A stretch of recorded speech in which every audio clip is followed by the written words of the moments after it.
Hello everybody, my name's Tina and I'm new here. I've just joined the ministry team at All Saints. It's really lovely to be worshipping with you today, and I hope that I'm going to be able to meet you all in person very, very soon. But anyway, I'm going to be giving our talk today, and I'm going to be talking about the wonderful mystery of seeds. Do you like planting seeds? Do you like watching things grow? I've always enjoyed it ever since I was a little girl. In fact, I remember once, I was probably only 5 or 6 years old. I was running around outside playing in the garden. I'd got an orange to eat. And as I was eating my orange, when I looked down suddenly, there was an orange pip. And I thought, I know what I'll do. I will plant it and grow my very own orange tree. So off I went across to the garden to an area where we'd newly dug, all been freshly dug up, and I took my little pip and I put it in the soil and I very carefully covered it over. And I felt very proud of myself, and I grabbed my orange and ran back into the house to tell my mum. And as I looked at my orange, I realised that actually there were bits of red, dark bits of red in the orange. Do you know what? That wasn't an orange pip that I'd just planted. It was my wobbly tooth, which had fallen out. And so an orange tree didn't grow in the garden, and the tooth fairy didn't come either. My great-grandma used to love planting things and seeds, and she loved all of the plants in her garden. In fact, what she used to say was that there was no such thing as a weed, because a weed was simply a flower that had grown in the wrong place. We don't know why seeds grow where they grow. Sometimes we think something's in the wrong place, but for that seed, it is just the right space, just the right time, and just the right soil. Jesus was talking today in the bit we've been hearing about seeds and soil.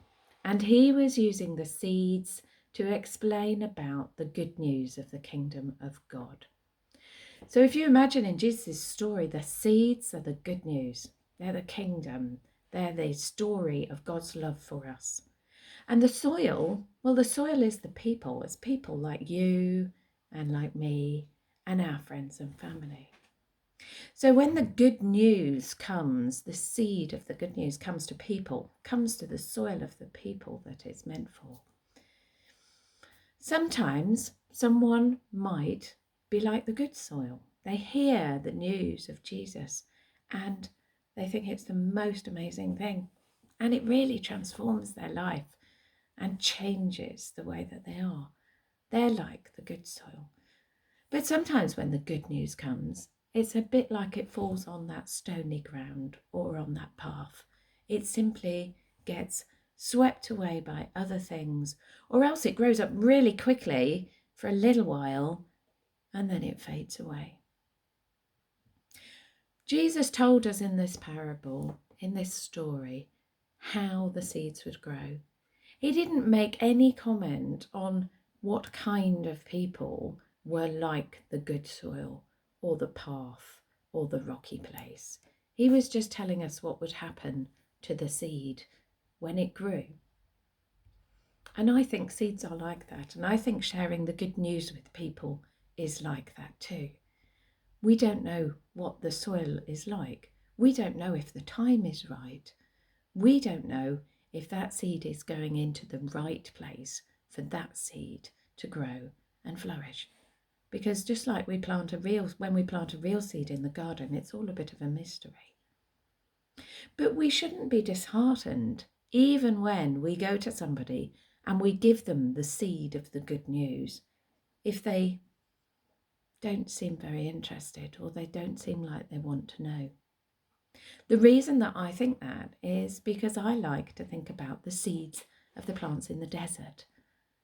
Seeds in the desert are amazing things. They're like tiny little time capsules.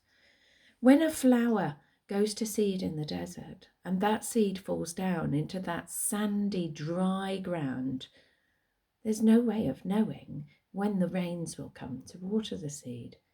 And so seeds in the desert can lie there dormant for years and years. And then suddenly one day, God sends the rain, and those seeds sprout and they flower and they form new seeds, sometimes all within a matter of a few days. It's like a miracle.